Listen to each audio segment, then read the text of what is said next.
உணவை வீணடிக்காதீர்கள்.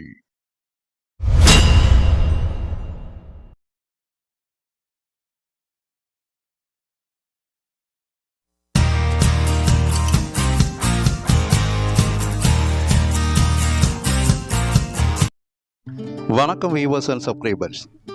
காலையில் சாப்பிடக்கூடிய இஞ்சி, இந்த இஞ்சியை வச்சு காலை டிஃபனுக்கு, அதே போல் பொங்கல், வடை, இது மாதிரி தோசையெல்லாம் சாப்பிடுவீங்க. அதுக்கு ஒரு எளிமையான டேஸ்டான சட்னி செய்கிறோம். அந்த சட்னி செய்கிறதுக்கு முன்னாடி எங்கள் வீடியோவை சப்ஸ்கிரைபர் பண்ணிக்கங்க, பக்கத்தில் இருக்கிற பெல்லைக்கான ப்ரெஸ் பண்ணிக்கோங்க. இதுக்கு ஒரு 25 கிராம் நல்ல இஞ்சியாக, இளம் இஞ்சியாக எடுத்துக்கோங்க.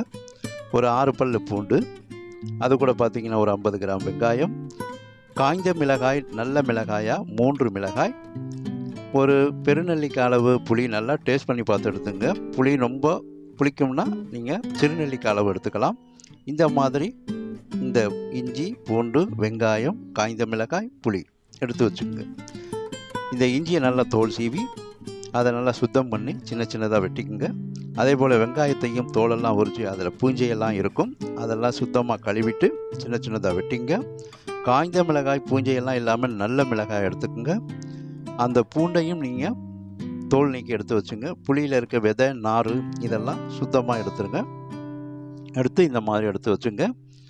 அதுக்கு பிறகு நீங்கள் ஒரு அடுப்பை பற்ற வைங்க. அந்த அடுப்பில் ஒரு அகலமான கடாய் வைங்க. இதெல்லாம் நல்லா வதக்கணும். அந்த வதக்கிறதுக்கு ஏற்ப, உங்களுக்கு எடுத்துக்கக்கூடிய அளவுக்கு ஏற்ப நீங்கள் இந்த மாதிரி ஒரு கடாயை வச்சு அதில் 2 டேபிள் ஸ்பூன் கடலெண்ணெய் விட்டுக்குங்க.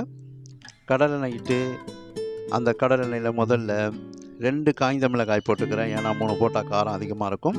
அதனால் எனக்கு காரம் கம்மிக்காக நான் 2 போட்டுக்கிறேன். அது கூட நறுக்கி சுத்தம் பண்ணி எடுத்து வச்சுருக்க வெங்காயத்தை சேர்த்துக்குங்க. வெங்காயத்தை சேர்த்த பிறகு இந்த வெங்காயத்தை நீங்கள் வதக்கணும். நல்லா வதக்கி விடணும். கண்ணாடி பதத்துக்கு வதக்கணும்.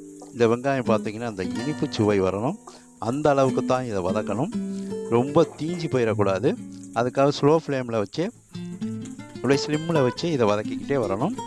இப்போ நீங்கள் இந்த மாதிரி வதக்கிக்கிட்டு வரும்போது அந்த வெங்காயத்தோடு புளி சேர்த்துக்குங்க. புளியையும் சேர்த்து அது கூட நம்ம நறுக்கி வச்சுருக்க அந்த இஞ்சி, தோல் சீவி நறுக்கி வச்சுருக்க இஞ்சியையும் சேர்த்துங்க.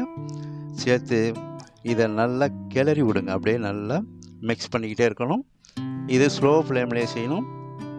ஹை ஃப்ளேமில் வச்சிங்கன்னா அப்படியே தீஞ்சு போயிடும். சட்னியோட டேஸ்ட்டு மாறிடும். அப்புறம் பார்த்திங்கன்னா உங்களுக்கு அது சாப்பிட பிடிக்காது. அதனால் இந்த மாதிரி அது அப்படியே நல்லா அந்த ஜெல்லு அப்படியே டேஸ்ட்டு, அந்த இனிப்பு வெங்காயத்தோட ஒரு சுவையும் வரணும். இது கூட தோல் உரித்து எடுத்து வச்சுருக்க பூண்டு பல்லையும் சேர்த்துங்க. பூண்டு பல்லையும் சேர்த்து இது நல்லா நீங்கள் வதக்கணும். இதில் இருக்க பச்சை நறுமணம் போகணும். ஏன்னா இஞ்சி சட்னி சிலருக்கு அந்த இஞ்சியோட நறுமணம் பிடிக்காது. அதனால் இதை நீங்கள் நல்லா வதக்கிக்கணும். இது எப்பொழுதுமே காலை டிஃபனில் இஞ்சி சேர்த்து சாப்பிடணும். அப்படி இஞ்சி சேர்த்து சாப்பிடும்போது நல்லா செரிமானமாகும், நெஞ்செரிச்செல்லாம் இருக்காது, அற்புதமாக இருக்கும் அந்த சட்னி. இது காலை டிஃபனுக்கு, இட்லி, தோசைக்கெல்லாம் சாப்பிட்லாம். அது டீ கடையில் சாப்பிடக்கூடிய பலகாரங்களுக்கெல்லாம் இந்த இஞ்சி சட்னி வச்சு சாப்பிட்லாம். அது அவ்வளோ அற்புதமாக இருக்கும். காலையில் சாப்பிட வேண்டிய சட்னிகளில் இந்த இஞ்சி இம்பார்ட்டண்ட்டாக முக்கியம் இடம் பெறணும். அதுபோல் இந்த இஞ்சி சட்னியை இந்த மாதிரி நல்லா வதக்கி அதை பார்த்திங்கன்னா ஆற விட்டுடுங்க. இப்போ கரெக்டான பதத்துக்கு வந்துடுச்சு. இப்போ ஆறின பிறகு மிக்ஸி ஜாரில் சேர்த்துக்கணும். மிக்ஸி ஜாரு சேர்த்து இந்த மாதிரி நீங்கள் நல்லா ஆறின பிறகு சேர்த்துங்க. இதை சேர்த்து மிக்ஸி ஜாரில் எடுத்து சேர்த்த பிறகு இதுக்கு தேவையான உப்பு சேர்க்கணும். இதை நல்லா பார்த்திங்கன்னா ஆறின பிறகு சேருங்க. சூட்டோடு சேர்த்து அரைக்கக்கூடாது. இதில் அந்த காம்பெல்லாம் நீக்கியிருக்கணும். மிளகாயில் காம்போடெல்லாம் போட்டுறாதீங்க, அது நாராக வரும். அதனால் இப்போ நம்ம மிக்ஸி ஜாரில் எடுத்து சேர்த்துக்கிறோம். சேர்த்து இதுக்கு தேவையான உப்பு சேர்த்துக்கிறோம். இதை அரைக்கும் போதே இந்த உப்பு சேர்த்துருங்க. கல் உப்பு சேர்த்துக்கிறோம். தூள் உப்பு இல்லை, கல் உப்பு சேர்த்து இதுக்கு தேவையான அந்த சட்னி பதத்துக்கு வரணுங்களே, அதனால் கொஞ்சம் தண்ணி சேர்த்துங்க.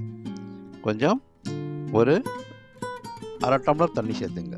உங்களுக்கு தேவையான திக்னஸுக்கு ஏற்ற மாதிரி சேர்த்து இதை நைஸாக அரைச்சி எடுத்துகிட்டு வந்துடுங்க. சட்னி பதத்துக்கு அரைச்சி எடுத்துகிட்டு வந்தாச்சு. இப்போ நம்ம இந்த மாதிரி இருக்கும் அரைச்சி, இதுக்கு உங்களுக்கு தேவையான தண்ணி அளவுக்கு நீங்கள் கலந்துக்கலாம். இது அப்படியே துவையல் மாதிரி இருக்கும். நீங்கள் சட்னி பதத்துக்கு நீங்கள் இதை கலந்துக்கலாம். இப்போ இதுக்கு தாளிப்புக்கு 2 கொத்து கருவேப்பிலை எடுத்து வச்சுக்கோங்க. இது கூட 1 டேபிள் ஸ்பூன் கடுகும் உளுந்தும் கலந்தது 1 டேபிள் ஸ்பூன் எடுத்து வச்சுக்கோங்க. இப்போ அடுப்பை பற்ற வச்சு அதில் நம்ம முன்னாடி வதக்கின அதே கடாயை வைங்க. அதில் வதக்கின அந்த நறுமணங்கள்லாம் இருக்கும். இப்போ அதில் 2 டேபிள் ஸ்பூன் எண்ணெய் விடுங்க.